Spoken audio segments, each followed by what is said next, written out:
Ready na ba ang inyong Christmas gift sa mga anak at inaanak?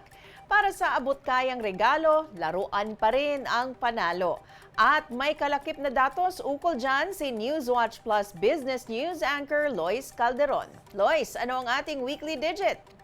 Salamat, Menchu. Ito na nga ang ating weekly digit, 3. Tatlo sa 4 na laroang pambata ay inaangkat. Ayon yan sa datos ng Trading Economics na hango mula sa United Nations Comtrade Database on International Trade.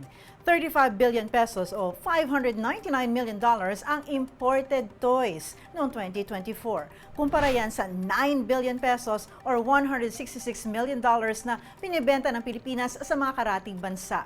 Ibig sabihin, sa kada 4 na laruang na-enjoy ng mga bata, 3 ay imported.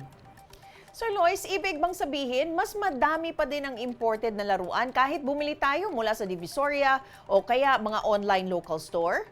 Tama, Menchu. Kinumpirma ito ni toy retailer Rosani Lorin na may pwesto sa Bustos, Bulacan. 9 years na ang toy store niya at nakisabak na rin sa online marketplace. Kumukuha po kami ng paninda namin sa Divisoria. Ito po ay mga angkat po, galing po ng China.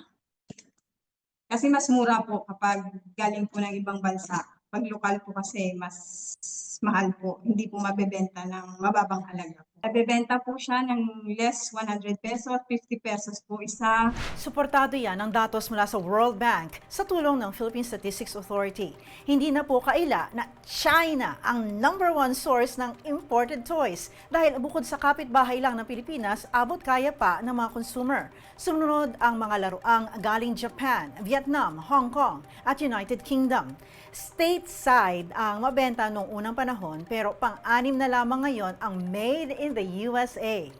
Ayon sa toy retailer na si Rosani, mabenta ang baril-barilan, Barbie at action figures. Pero saan nga ba nagmula ang tradisyon ng pagbibigay ng laruan lalo na mula kay Santa Claus?